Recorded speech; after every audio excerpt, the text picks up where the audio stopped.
Please subscribe and like the video before continuing. Robin Gibb hid a terrible secret from fans and the globe for decades. Eventually, he released the jigsaw pieces at 62, confirming what everyone suspected. Robin Gibb, a vocalist for the band BG, was known for his amazing vocals and mysterious aura. However, the band's humble beginnings began with the Gibb brothers, a trio of talented boys with a strong connection to music harmony. Robin, Maurice, and Barry were born in December 1949 and formed a band in the 1950s. They became interested in music by borrowing their elder sister Leslie's recordings.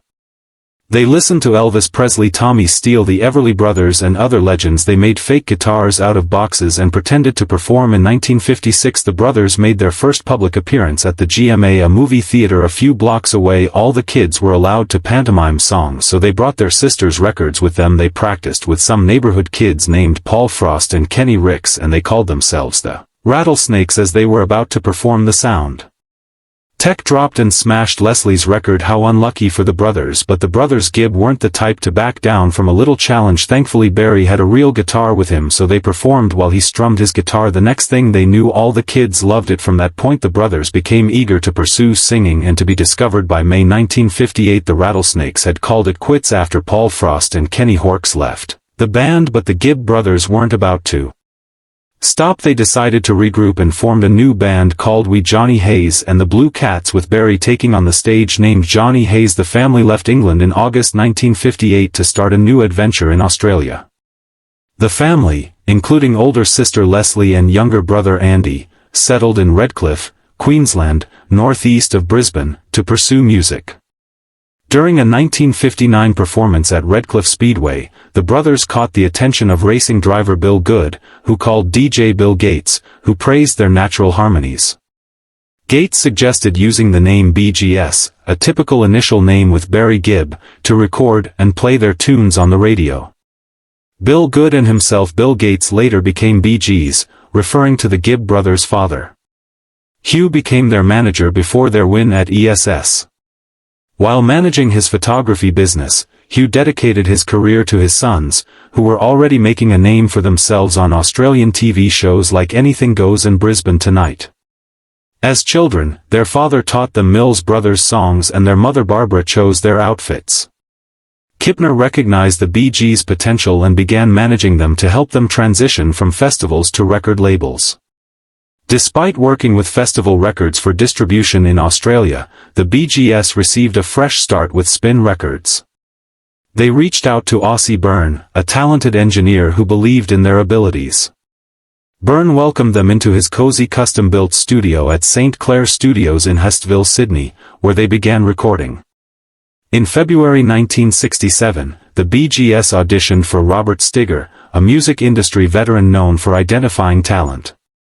The audition went well, and Stigger signed the band to a 5-year deal, releasing their music through Poor Records in the UK and Atco Records in the US.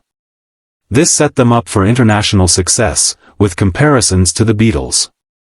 With the intention of expanding their sound, the BGS recruited Colin Peterson and Vince Maloney to enhance their lineup.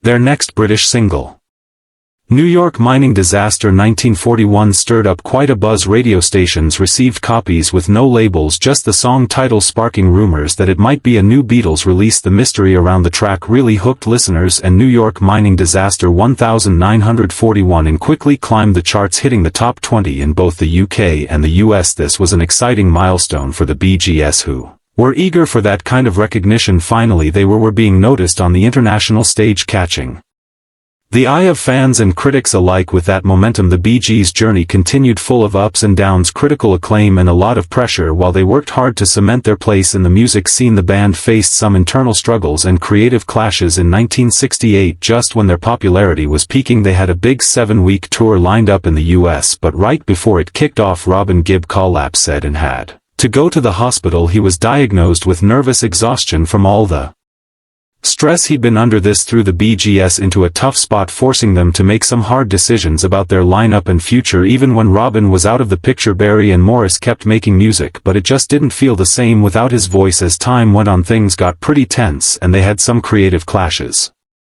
Arguments arose over the single One of May, with Robin wanting Lamplight to be the primary track and feeling marginalized. After Robin left the band in 1969 to pursue a solo career, Barry and Maurice struggled to continue without him. Their first show without Robin at the Talk of the Town in London was a mix of happiness and sadness as they recorded the album Cucumber Castle.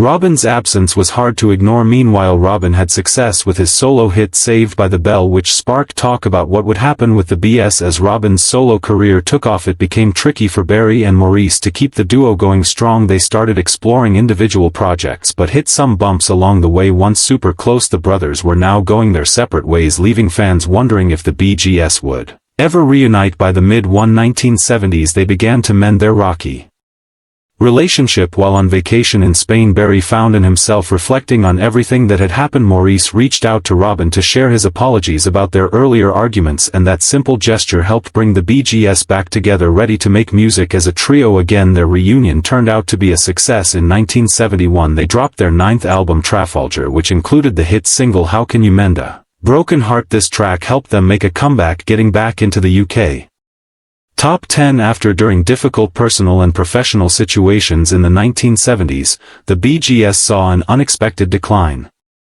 Turning their music by jumping on the disco bandwagon, especially with Barry's amazing falsetto songs like You Should Be Dancing, really marked a key moment for them, and being part of the Saturday Night Fever soundtrack cemented their place in music history. As the 70s wrapped up and disco faded a bit, the Bee Gees' tunes still found a way to connect with fans. They truly became icons in the music scene, leaving a lasting impact that went beyond their era. By the end of 1979 the disco scene was starting to fade away, and that came with some pretty big struggles for the BGS. There was a quick backlash against disco music, and both fans and critics began to lose interest in the genre that used to be all the rage. Since the BGS were so tied to disco, they found it tough to navigate this shift, facing rejection from radio stations and audiences who were turning their backs on the disco vibe. On top of that, they dealt with some legal troubles when a musician accused them of stealing bits from their hit What Is Your Love Deepness.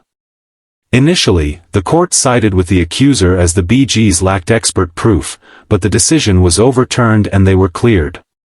Despite emotional hardships, the Bee Gees maintained their love for performing and their connection with fans. At one show, they honored their late brother Andy Gibb.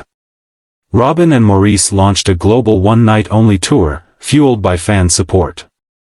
The tour was a huge success, revitalizing their careers and reconnecting them with their global fan base. The band gained new direction and popularity.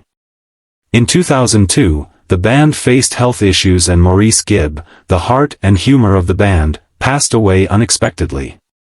Barry and Robin were devastated and decided to retire the Bee Gees name as a tribute to Maurice, marking the end of their musical journey. Despite their loss, the band remained strong. Robin faced his own health battles after being diagnosed with liver cancer. His condition slowly worsened, but he kept fighting in private. Despite his struggles and having to cancel shows, he stayed connected with his fans, impressing everyone with his courage and dedication. In an interview with Robin's son Robin John Gibb, he revealed a secret nobody knew. Apparently every single news outlet was getting it wrong. It wasn't the cancer that killed his father. Robin, he said, he has already gone through remission and the cancer was barely recognizable. It was kidney failure which took his father's life. This might help clear up the big difference between what the late singer said about his cancer in February and how his health took a turn for the worse in March. It could have worried other patients, thinking if Gibb's condition could change so quickly, maybe theirs could too. Back in early February, Robin Gibb told the BBC that he had a tumor taken out of his colon and it was nearly gone and he felt great. He mentioned that from then on it was just some mopping up procedures and that he was active and feeling good overall. It left his fans scratching their heads when he went from that positive vibe to being in a coma in April and passing away in May. Was he just not facing the truth about his cancer, or did it really seem reversible before it turned deadly? According to Robin John, neither was true. The kidney failure he faced was a separate issue, although it definitely got worse because of the stress that cancer and its tough treatment put on Robin's body. The Daily Express reported that Robin John was frustrated by doctors' contradictory viewpoints on his father's treatment during his final weeks and expressed discontent with hospital personnel decisions. The Sun informed the media that his father was fine until a seizure 3 days before his death. Robin John reported that he was given sedatives to manage chemotherapy side effects, but his liver couldn't handle the load, worsening his condition and affecting his kidneys. His father passed away from kidney and liver failure while in a coma, and Gibb had her own struggles. The couple has been open about their marriage, and Gibb has been open about finding love. Robin Gibb and Claire Young, their housekeeper, took an unexpected turn in their life despite their non-traditional marriage. Their daughter, Druid Priestess Druid, was upset when the truth was revealed. She felt deeply betrayed and infuriated. Robin Gibb's estate is estimated to be valued over $140 million. Robin John was his only son with Dwyer. Apparently Robin also has two older kids from his first marriage to Molly Hullis, a daughter named Melissa and a son named Spencer. His 12-year marriage to Hullis, who was a secretary for the Bee Gees' former manager, didn't hold up against the fame that came with being in the spotlight. She ended up getting custody of their kids, and for a long time Robin didn't have much contact with them. Eventually he reconnected when they were 12 and 10 years old. By that time he was already married to Dwyer, who he met in 1980 through her cousin while she was working at a bean-bag factory in London and chasing her dream of becoming an artist. Another secret that wasn't much revealed was between the brothers Gibb. In the early days of the Bee Gees, Robin was the one getting most of the attention, which caused some tension with Barry and led to him leaving the group for a bit. In the late 60s he came back though, and the three brothers went on to become one of the most famous musical acts of the 1970s during the disco boom. While that tension really sparked their creativity, it also caused issues in their personal lives, creating a lasting rift between Robin and Barry. This discord was still there during Robin's battle with cancer, and sadly it stretched all the way until his passing. Barry really regretted their broken relationship and shared his feelings in a touching eulogy at Robin's funeral. Following Robin's passing, Barry made the poignant decision to honor the legacy they had created together. In 2013 he set out on his inaugural solo tour, which transcended mere performances. It served as a heartfelt homage to his brothers and the remarkable journey they undertook. Each song evolved into a vibrant tribute to their shared music love and unbreakable bond of brotherhood. In 2016 Capitol Records made a big move by signing a deal to keep the Bee Gees' music alive for future fans, helping to strengthen their lasting legacy. Even through tough personal times their songs kept inspiring people and connecting fans of all ages. At the heart of their timeless hits is a story full of brotherhood, resilience, and a legacy that's bound to stick around.